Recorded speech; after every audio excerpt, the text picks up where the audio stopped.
I joined the civil service or the IAS because my father wanted me to become an IAS officer. I heard that when you were in service, your wife had to travel in second class, non-AC. Now, don't you think the service doesn't offer that much salary?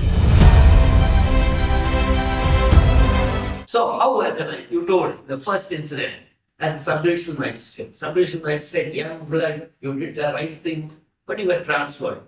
How officers should take the transfer?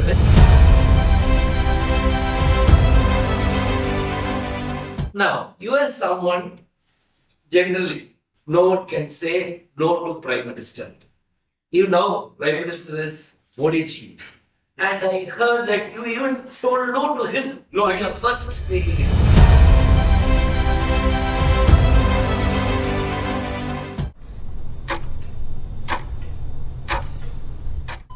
So today, for our podcast series, we have someone who has spent entire career in the civil service. Who's, whatever we read about civil service, the backbone of administration, backbone of government of India.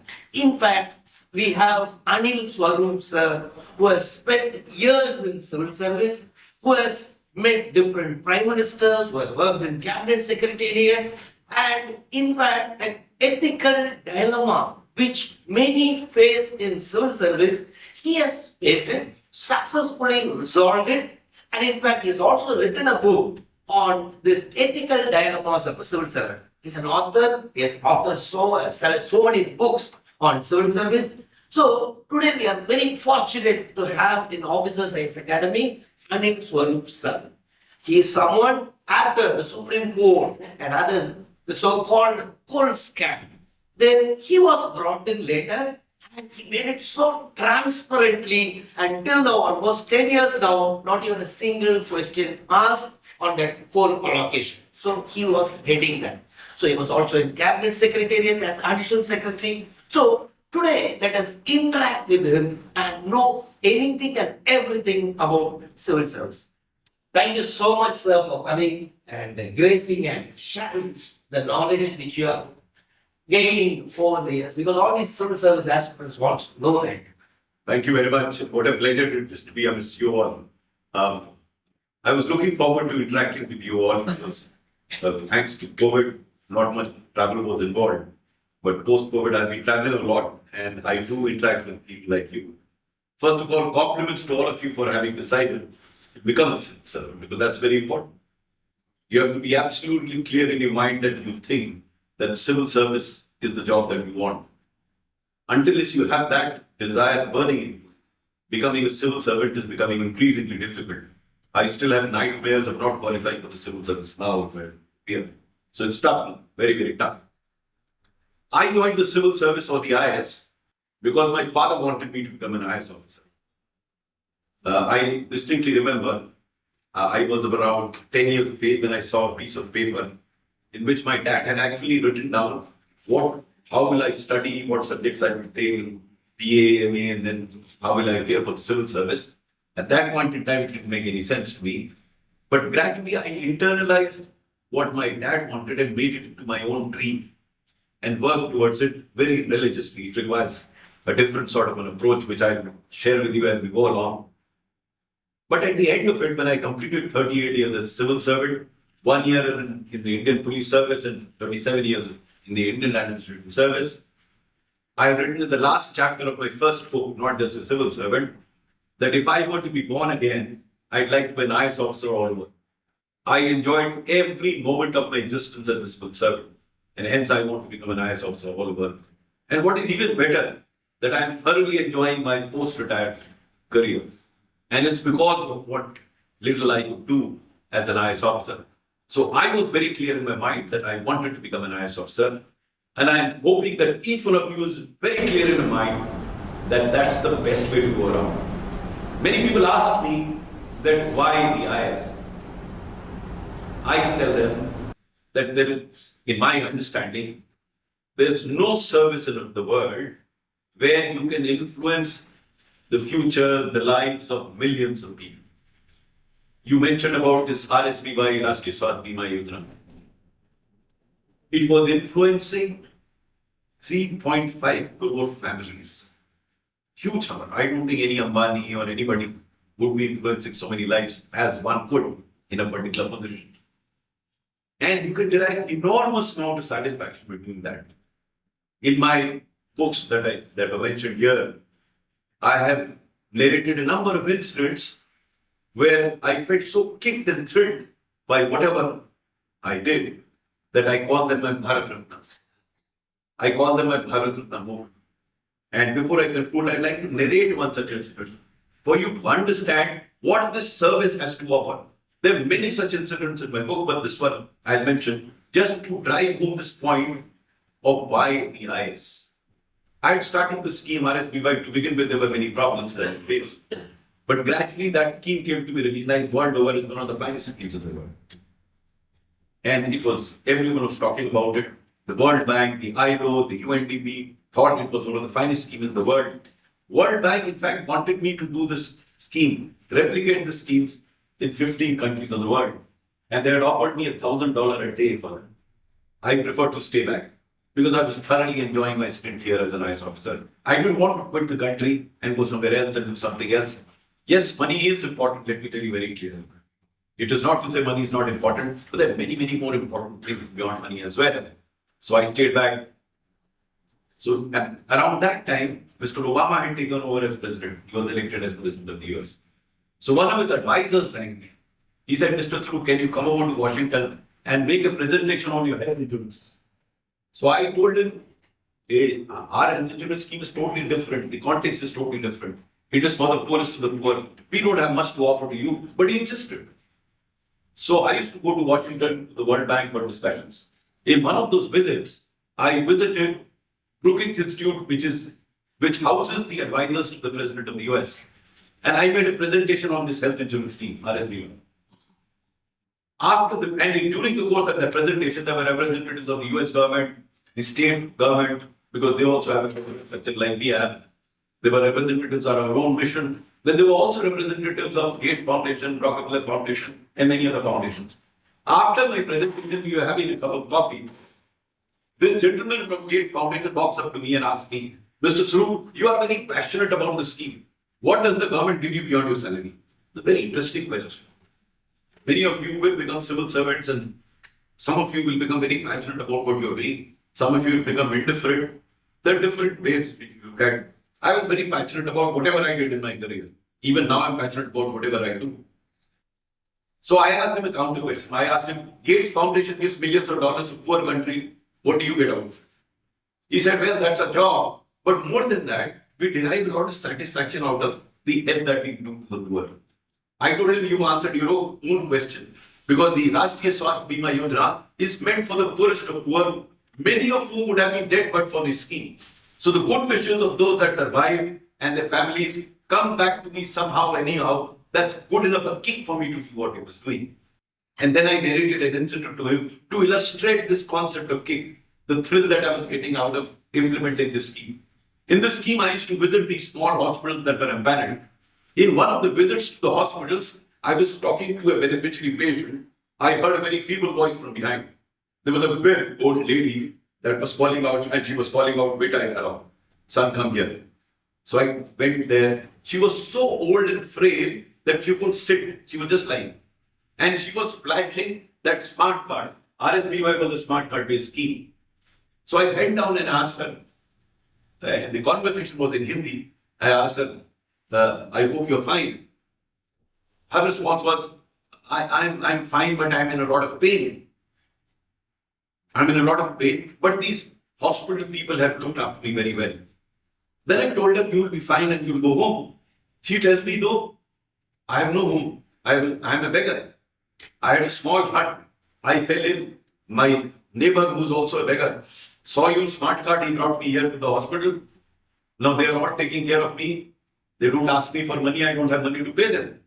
So then I told her, no, you will not require to pay anything. You'll be fine. You'll go home. And this conversation carried on for a while. And she insisted that she won't go anywhere. And finally, she makes a statement. She says, now I've become so old, I'll go to the Almighty. So I told her, no, you will go home. No, I'll go to the Almighty, but I'll tell one thing to the Almighty. Your scheme is very good.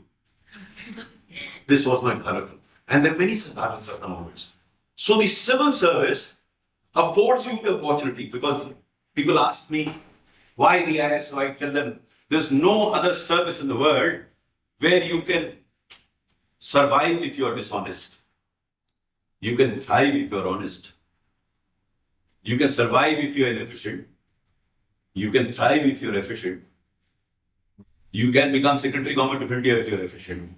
You can become Cabinet Secretary of India if you are inefficient. So anything can happen. So which service gives you the choice? So I think you've taken the right decision. Work towards it. Maybe as we discuss, I'll share a few thoughts on how to prepare for the civil service. Because many of you work very hard, but probably moving in the wrong direction. So if time permits, I'll talk about that later on.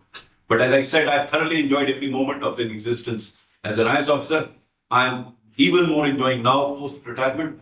I go all over the place. I travel twice a week somewhere in the country, outside the country, talk to people like you. And that's the thrill and the kick that get out of talking to youngsters like you. Because talking to you all gives me a lot of energy to carry on as much as I can. Thank you very much for inviting me here. Thank you, sir.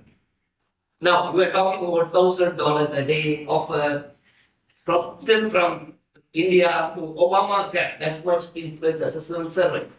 But the other side, I heard that when you were in service, your wife had to travel in second class, non-AC.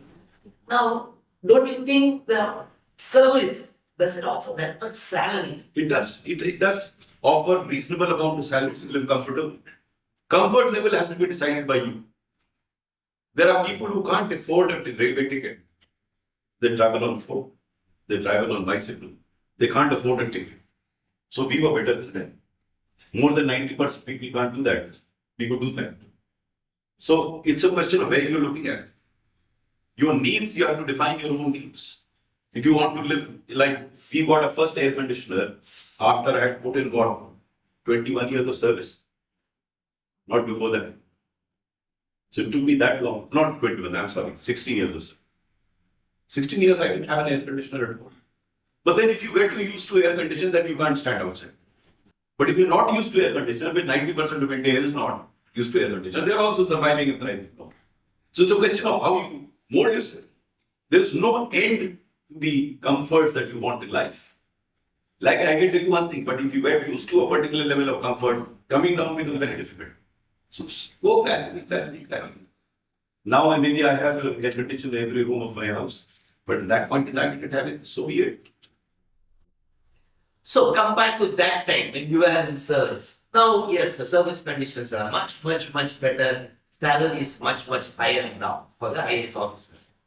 Now, those who aspire, because there are almost 20 services, IAS, IPS, IFS, can you tell, because you have put a lot of almost 38 years of service, something that aspirant should have in mind. This quality is I can become a very good IAS officer. IPS many different criteria, but I want to know what criteria they should have in mind to become IAS as a first choice. You know, if you have leadership qualities, because unlike other services, audit and account and things like that, you don't require as many leadership traits as you require in the IAS. Because in the IAS, you may yourself not be asked to do many things. You'll have a team. You have to work as a team. You have to get work out of the team. And that's where your leadership potential comes through.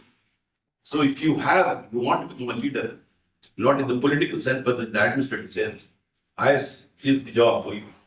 It's not a desk job only. The beauty of the IAS is that you are in the field to begin with. Then when you come to the desk part, you use that experience in the field to formulate policies.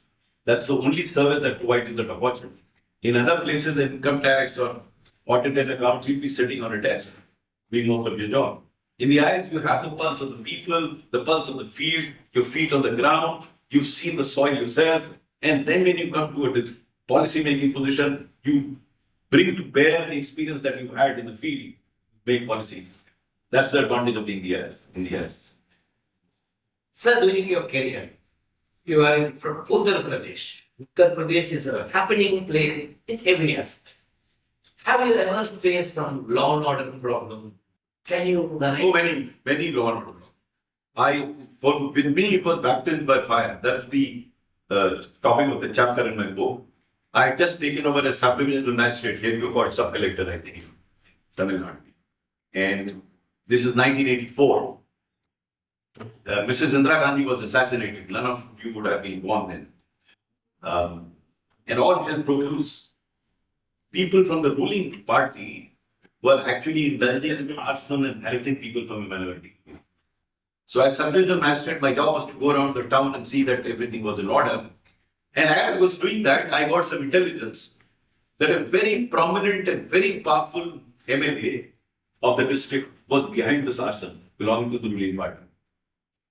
Now, this is one of the chapters in my book, Ethical Dilemmas of a Civil Servant, where I had this dilemma whether I should take action against that MLA. I had no evidence. I had intelligence. So it was not illegal for me not to take action. It was not illegal for me to take action. So law was not involved. That's where ethics comes in now. I had to take a call whether I should initiate action against it. After thinking for a while, I decided to take action. And I could take direct action. I prepared an NSA, National Security Act case against the MLA and sent it across to the district magistrate, the collector, who is authorized to take a decision on National Security Act. Now, this MLA got the wind of it that I had the courage to move a file against him. So he went to Lucknow State Headquarters and spoke to someone. And I was summoned to Lucknow. I was very upset. I said, I have done the right thing, and they brought me to Lucknow. Anyway, I met a very senior officer. As I entered the room, he asked me, Anil, what have you done? So I told him this is what I have done. He agreed with me. And then he said, but it is in your own interest to withdraw the file. So that's how it will happen to you also. They will not say that you've done wrong. You say you're right, but in your own interest, withdraw the file. So I said, sir, I'm not a decision-making authority. The collector can say no to whatever. No, I think it's in your own interest. So I told him, no, sir, I have already sent the file. Let him take over. The meeting ended. I came back to my residence in where I was posted, and within 24 hours, I was transferred. So that was baptism by fire. Now look at what happened 7 years down the line when I myself became a collector. And this Ram Janmabhoomi agitation was going on. My reputation had preceded me. People knew that this chap will not listen to anybody. If anybody does anything wrong, irrespective of his political affiliation, I'll put him behind the bars. So that helped me because all these surrounding districts were in curfew. I didn't have to impose curfew. Everything was going fine. But suddenly a murder happened. And the district president of the ruling party wanted to take out a funeral procession. That was recipe for disaster because it would have led to riots. So I spoke to him and I told him, why are you doing this? This is your own government. There will be law, not a problem. He said, no, we'll take out the funeral procession. So I put the district president of the ruling party behind the bars, arrested him. So I told my wife, last time I was transferred out for just moving a file, this time I could be suspended. In the evening, at around 10:30, the chief minister rang me up. He asked me, what have you done, DM Saab? I said, sir, this is the background. No, you'll have to be released. I said, sir, it's your own government. If I release him, he takes out a criminal position, there'll be riots and you'll get a bad name. Then he asked me, you tell me what should be done, but he has to be released.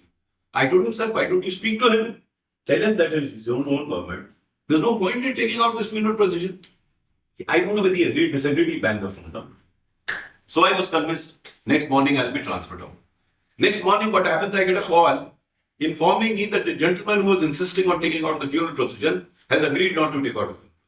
So I released him immediately because I had nothing personal against him. Now, this is not the end of the story. 2 months down the line, the same chief minister who was annoyed with me rewarded me as one of the finest collectors of the state. And that is when I understood Karmanne Vadikaraste Mafalechu Badatan. My mother used to tell me when I was a youngster. Because let me tell you this, a bit of a background. When I was a youngster, I was reasonably okay in studies. In sports and other things, I wanted to win a trophy or certificate. I never got a single cup trophy or certificate till class 7.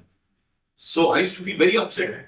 So my mother used to tell me, your time will come. And then she used to give these lines. Karmanne Vadikaraste Mafalechu Badatan, which didn't make any sense to me then. It was now that I was realizing that we have absolutely no control over results. You do your karma. I did my karma in Hardoi, I was transferred out. I did my karma here, arrested that guy, and I was awarded to the collector. So that's how it happens. So how was it? You told the first incident. as a subdivision magistrate. Subdivision magistrate, young blood, you did the right thing, but you were transferred. How officers should take the transfer, whether it is a At punishment. that point in time, I was very upset. Very upset. Because I thought I did the right thing and I was transferred out. Very upset. Because I also evolved. I could not realize that there could be other compulsions that related to my transfer. I only focused myself that I have been undone. Okay. Now, much later, in 2003, I had returned to UB after my stint in Delhi, and I was posted as Secretary of Horticulture. My minister was very corrupt. He was called 25%. He was 25% advance on all the projects, and very corrupt. And things were going downhill. So one day I get a written order from him asking me to suspend the deputy director. Just 2-line order, suspend the deputy director. And now the minister was authorized to suspend me. So it was not an illegal order, but he had not given any reason. So I ran to the minister, I asked him, sir, you asked me to suspend it, what is the reason? No, he gave a very stupid reason. He tells me that officer has not come to meet me. I said, it is stupid a reason for to, I didn't tell him that. But I told him, sir, I will ask him to meet you. He kept the phone down. Then I found out about the officer, what stupid is the officer, but I said, he called on the minister. So I got to know that he's a very fine officer, honest officer. Called that officer to my office. I said, stupid fellow, why did you go and call on the minister? He's very annoyed, he wants me to suspend you. He said, sir, I met him on a number of occasions, but the manner in which he wants to meet me, I can't meet him. Now this guy wanted some money, the minister. He said, sir, neither do I have the money nor I'll give him money. Now my dilemma was, here was an honest officer, an efficient officer, legally correct order to suspend. What do I do? So then, and this is I'm telling you, I tell it in the academy also, you must know your rules well. So I went through the rules and I discovered that if I disagreed with the minister, I could root the fight from the chief secretary, who's the top man in the state. So I spoke to the chief secretary, a very fine officer. So I explained to him, sir, here is an honest, efficient officer, my minister wants to suspend him. So he said, Anil, you send the file to me, we'll then see. So sometimes red tape is good. I sent the file to him, he sat on the file. And here is an order issued by the minister, but the order not issued. Because it had to be signed by me. Now this minister kept asking me, what happened to that order? So I have told him, sir, the file is with the chief secretary. So after 2-3 times, the minister went and met the chief minister. And I don't know what happened between them, I was transferred out. Now, my understanding of transfer had undergone a change. So the chief secretary called me and he was very annoyed. He said, in order to protect that officer, see what has happened to you, got transferred. So look at my response. I told him, sir, why are you bothered? For a civil servant, transfer is like death. It is inevitable. Why should you worry about something which is inevitable? And in any case, sir, I believe in Hindu philosophy. I'll be reborn. You're not throwing me out of service. You will post me somewhere else. I'll commit the same crime there. So he started laughing. So that's how your perception about transfers change. My perception changed about transfers. So, as I keep telling youngsters like you, there is no such thing as objective reality. It is your own understanding that you define that reality. So transfers are there, but how you look at it. And I also say that you should not try and get yourself transferred. Do what you think is right. And if you get transferred, so be it. So again, staying in line with the transfer. You were someone in 2013, code secretary, brought in the reforms, made it very transparent. And again, you were transferred out of the code secretary post. You were moved as education secretary, government of India. What was the reason? One of course, when I took over as code secretary, things were pretty bad. I mean, pretty bad is an understatement. It was terrible. In 2 years, we had transformed the code sector from acute shortage of coal to considering export of coal to Bangladesh. That was the transformation. There was not a single plant that was critical, so we had done the job. And I used to keep going to the PMO to tell them, sir, wind up this ministry. Because the Prime Minister used to say, no, less government, more governance. So I said, wind up this ministry, not needed. So once or twice I went there. I think they got fed up with me. Or there must have been some other incident. At that point in time, they were probably looking for the most illiterate, uneducated civil servant who made education secretary, government of India. So they made me there. They found that in Mr.Anil Swarup, I was made school education. Now, you are someone, generally, no one can say no to Prime Minister. You know, Prime Minister is Modi ji. And I heard that you even told no to him. No, in your first meeting. No, I didn't say no to him. I mean, I would advise everyone never say no to anybody. Why say no when you can get away without saying no and not doing what the person wants? Why necessarily annoy somebody? So I never said no to the Prime Minister, but it implied a no. It's very important.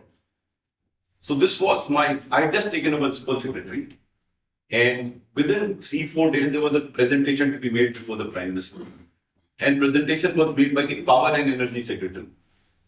He presented 7 slides, and in all those 7 slides he said, sir, power problems because of coal, this problem because of this problem, because of coal. All 7 problems were because of it. So when he was through with this presentation, the Prime Minister turned towards me. Anil ji, did you see? The conversation was in Hindi, but for your convenience, I mean, the fun is gone. If you can understand Hindi, I would like to convert You it. can tell in English, sir. You are okay with Hindi? Wow, thanks to Bollywood. That's what they should have used for bringing Hindi here, unnecessarily migrating it. So he said, Anil ji, आपने देखा? आप कोयले की समस्या का समाधान कर दीजिए, इस देश की आर्थिक स्थिति सुधर जाएगी. That's what he said. So I said, sir, I agree with you. I mean, I start by saying no. I said, I agree. But sir, you would also agree that the problem of power is not merely on account of coal.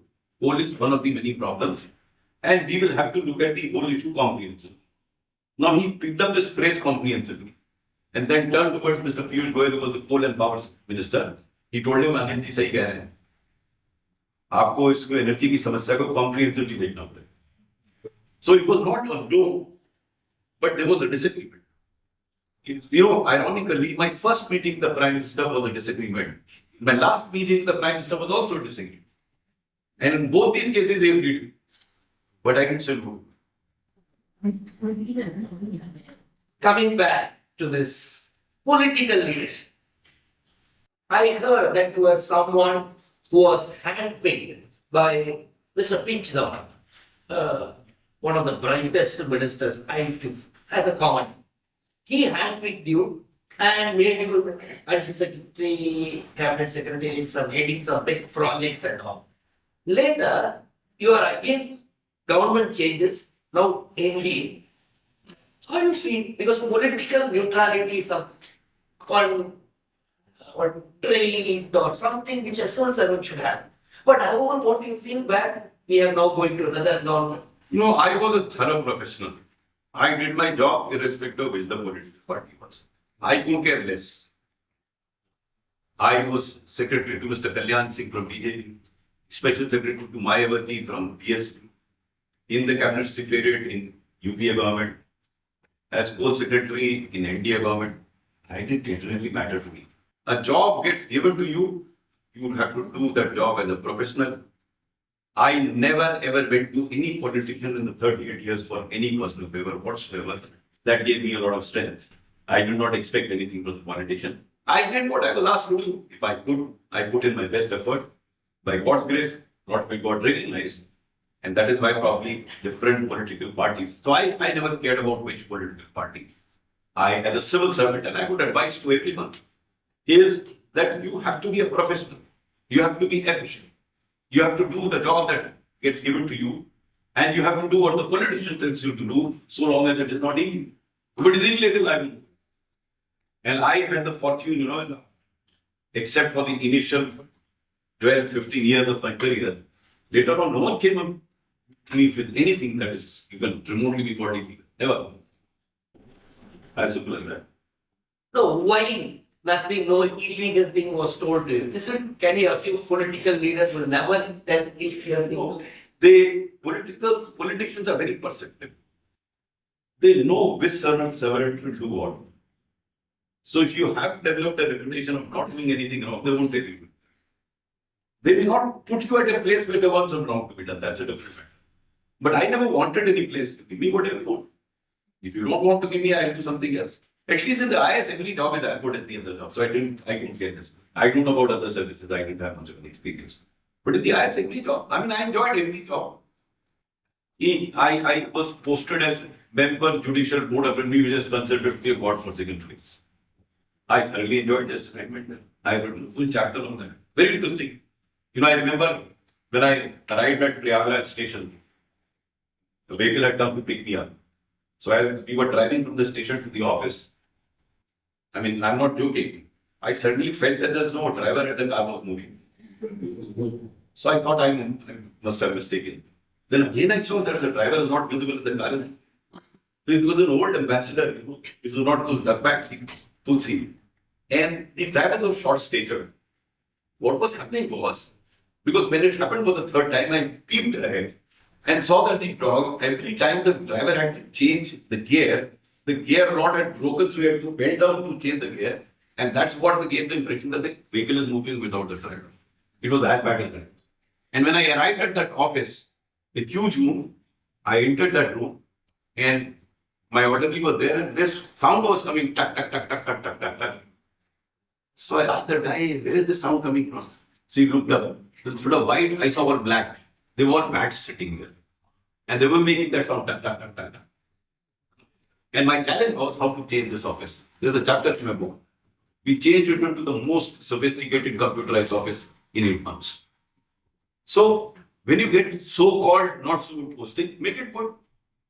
That's the challenge. So I enjoyed those challenges. I loved it.